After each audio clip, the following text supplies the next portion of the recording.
Hi everyone, my name is Anant Bhartia and I will be presenting on the topic, what are the factors contributing to unfavorable outcomes for farmers in India and how are these factors differently impacting rich and poor farmers? Yeah, so a little bit about me. I'm an 11th grade student studying at the Dhirubhai Ambani International School. I'm based in Mumbai. And the reason I chose this topic is because I'm passionate about developmental economics and social entrepreneurship, and agriculture fits perfectly within these fields. So before I actually present my research, I'd like to dissect the different elements of my topic. The stakeholders in this study are Indian farmers, and they're differentiated based on the rich and poor farmers are differentiated based on income and land size. And this study will then seek to identify the root causes that are actually leading to the various problems being faced in Indian agriculture. This is a qualitative study, which basically means the results are a result of various interviews that I have conducted rather than quantitative analysis. So the main reason I chose this topic is its relevance. 44% of India's population of 1.4 billion people are actually involved in agriculture. And the agricultural sector contributes to 15% of India's GDP of $4 trillion. However, despite this, the Indian agricultural sector is riddled by problems, all of which can be summarized by the low productivity. The graph on screen demonstrates this. China, despite having lower land sizes, is able to generate a much higher output than India. And this low productivity has been a problem for Indian farmers for decades. This research will help to identify why there is low productivity, which is subsequently leading for problems in Indian farmers. Now, as you all know, the first step to conducting research is the literature review. I found all of my papers using Google Scholar and with the keywords you see on screen. The first paper I found is a 2016 study, which essentially gave me my first understanding of what the problems are. As you will see later in my presentation, my findings actually contradict some of these results while supporting the other results. The second study I found explained that to solve the problem of low productivity, high levels of technology integration using the Internet of Things is actually the solution. However, given the price-sensitive nature of Indian farmers, I was immediately apprehensive regarding the solution, and my findings later confirmed these apprehensions. The third study explained that land fragmentation is a key issue. Land fragmentation essentially refers to the progressive reduction in land size as land is passed down from generation to generation. For example, if a farmer owns 80 acres of land and has two sons and gives each of his sons 40 acres of land, effectively the land size for each farmer has been split in half. And as this process repeats over generations, land is fragmented to a point where it is not suitable for cultivation. And the last study I found was a 2007 study explaining that 73% of Indian lending in agriculture was actually informal, which means it wasn't done through banks. Given that this study was conducted in 2007, we can compare the present results to understand the progress that the Indian government has made over almost 2 decades. Now, the literature review allowed me to identify 4 problems with 4 gaps or 4 missing pieces in the agricultural puzzle. Most research tends to be quantitative and from secondary sources, and the data for the secondary sources is published through government surveys. Now, the problem with this is these studies fail to provide actual grassroots analyses of the problem being faced by farmers, since none of these studies have actually interacted with the farmers themselves. This then leads to the other 3 problems that you see on screen. And my study helps tackle the first 3 of these problems, given that it's conducted through interviews and I compare the outcomes for rich and poor farmers. Now, how did I actually go about conducting my research? The first step was choosing the location. I interviewed 12 farmers within 2 cities bordering the larger capital city of Madhya Pradesh, which is Bhopal. I chose these 2 locations strategically, given both of these locations have different local governments, which will allow me to understand the impact that the local government actually plays in agriculture. However, the reason I chose these cities to be extremely close to each other is to minimize external factors like weather conditions and topography. Now, the second and third phases in the research was to actually construct the questionnaire for the interviews. Initially, I started off by putting in as many questions as possible. I then practiced the interview with a few farmers who gave me suggestions to improve the questionnaire, which led me to my final questionnaire. The next step was actually conducting the interviews and logging the results.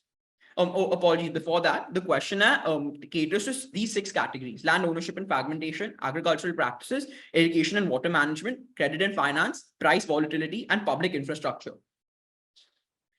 Now, when I conducted the interviews, I recorded each of the 12 interviews on the Voice Memos app, and then I later transcribed each of the interviews and into an Excel document on my laptop.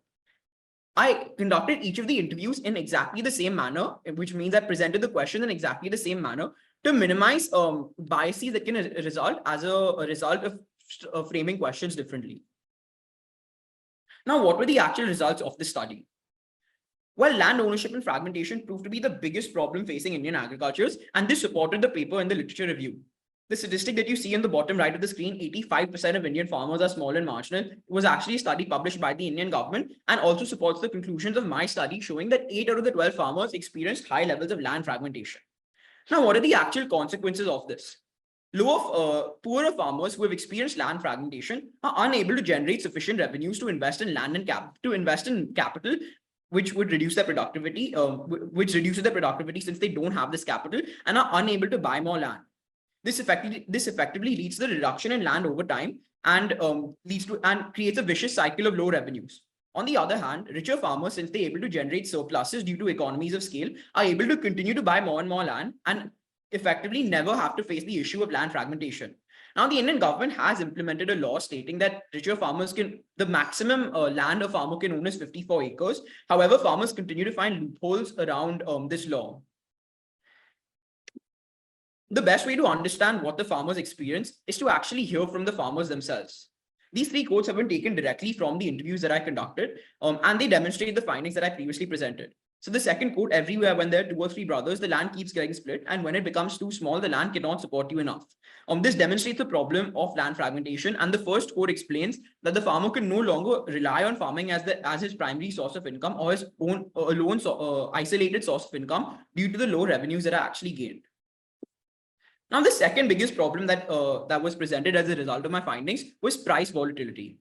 To understand why price volatility exists, it's important to understand the market structure of Indian farmers. Farmers don't sell their produce directly to the consumer, but sell at a place called a mandi, which is essentially a farmer's market. Here, middlemen and enterprises purchase the crop directly from farmers, and then they go on to sell directly to the consumers. Now, at the mandi, the economic structure of the mandi is perfect competition, which means that producers, in this case the farmers, are unable to decide what prices they sell at, whereas the middlemen solely dictate the prices. This leads to high levels of price volatility, which can reach 15 to 20% every single month, and leads to the following issues. Poorer farmers need immediate cash flows because they don't have surplus, and hence are forced to sell at the immediate market price. The immediate market price right after the produce entered the market typically is the lowest out of the entire market period, and hence poorer farmers receive the lowest prices out of all farmers. On the other hand, richer farmers, due to their ability to access warehouse facilities, are able to withhold their produce and are able to sell it only when the supply reduces and when the prices are at the highest. This creates an extremely stark contrast between the outcomes for rich and poor farmers, since due to the price differences that they receive. Now, the government has implemented minimum sale prices to try to control the impact of price volatility. However, according to the farmers, the minimum sale prices were set below the market price, and minimum sale prices are unsustainable solutions since they trigger the overproduction of a single crop.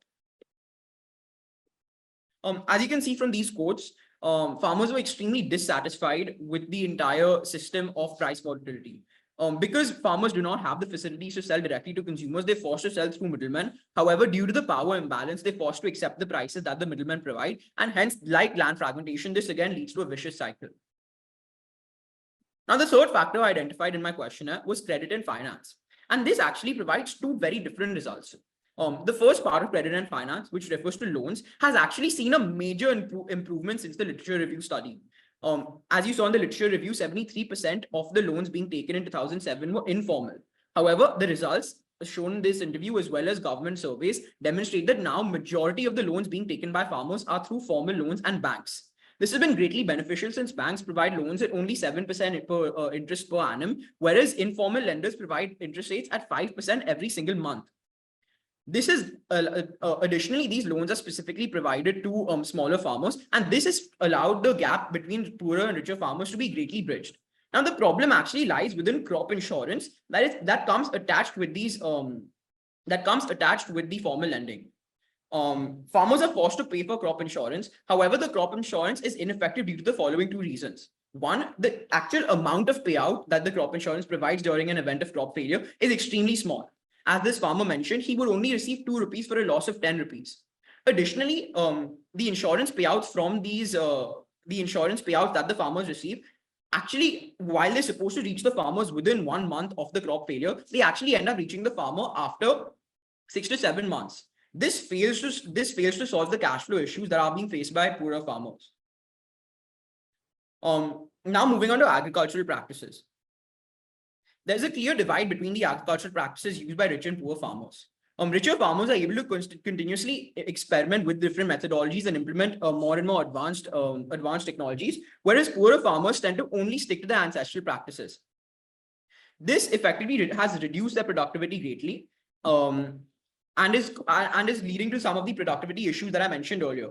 Now, it's important to note that even while richer farmers are able to use higher levels of capital, this capital equipment is still far away from from what was suggested during the literature review, since due to the fact that labor in India is extremely cheap, and there is simply no knowledge that the grassroots level farmers have to actually implement higher levels of technology. And so implementing higher levels of AI related and Internet of Things based technology to Indian agriculture is an unsustainable solution, and other solutions must be devised, such as renting capital equipment instead of buying it. The difference between the methods used by rich and poor farmers can be clearly seen through these quotes on screen. For example, the poorer farmer, as shown by the third quote, mentions that his methods are solely based on ancestral practices and he does not make use of the internet, whereas the richer farmers are continuously innovating and experimenting. Finally, the role of the government, and this will be the last factor that I covered due to the interest of time. When I talk about the role of the government, I'm not talking about the central government of India, but I'm actually talking about the highly localized governments in India, which are called panchayats. These are grassroots level governments who carry out the most basic administration of government policies. And as you can see from the difference between interviews locations 1 and 2, 7 out of the 7 farmers from location 1, only 2 mentioned that electricity was an issue that they faced. However, out of the 5 farmers of location 2, 4 of them mentioned that electricity was the issue. This demonstrates a clear difference between the outcomes solely due to the fact of the different government regime, and this difference has actually led to extremely contrasting outcomes for farmers in both locations. While location 1 farmers were able to conduct the agricultural activities for 10 hours in a day, farmers at location 2 were only able to do so for 6 hours due to the lower provision of electricity. This demonstrates that there needs to be a much higher level of coordination between local and the central governments to improve agricultural outcomes. Now, if you would look at the question again, what are the factors contributing to unfavorable outcomes of farmers in India? We have identified that land fragmentation, price volatility, as well as the unsustainable implementation of crop insurance, as well as differences within local governments are some of the key factors contributing to unfavorable outcomes in India. Whereas price volatility and land fragmentation are the key differentiating factors between rich and poor farmers. Thank you very much. I hope you've learned some more about Indian agriculture through this presentation. I personally really enjoyed researching about this topic, and I just wanted to mention my mentor, my Polygence mentor, Mr. Michael Martinez, has been a great help during this entire process. Thank you. Thank you, Anand. So we had a question come through. Can you summarize how does land fragmentation occur, and what do you think can be done to prevent it? Absolutely. So land fragmentation essentially happens. I'll explain this through an example. If a farmer owns 80 acres of land, he will then carry out throughout his lifetime all of his agricultural practices on these 80 acres. However, when it becomes time to actually pass on this land to his children, this is where the fragmentation actually occurs.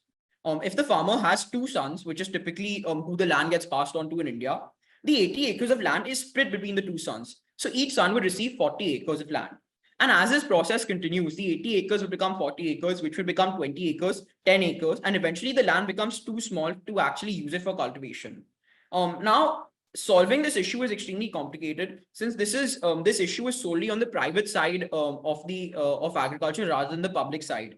The most basic solution to this problem, to land fragmentation, would be for farmers to diversify their income sources between their children. It would be recommended to farmers not to pass on all of the agricultural land to both children, whereas to actually split it, whereas to actually allow one child to focus on agriculture while another one to focus on other sources of income. One of the farmers I interviewed actually implemented this strategy, and it was greatly beneficial to him, as his second son became a mechanic instead of a farmer, and thus was able to preserve the 80 acres of land and use it for further cultivation. Additionally, farmers could explore the avenue of renting land instead of buying land.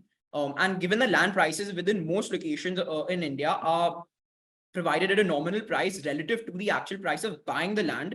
Renting land can be a great alternative to a great solution to land fragmentation, allowing farmers to generate surplus revenues and then invest in more land in the future and invest in more capital equipment. One of the farmers that I interviewed actually mentioned that currently he is renting vast amounts of land and he will eventually use the surplus revenues that he generates to purchase his own land.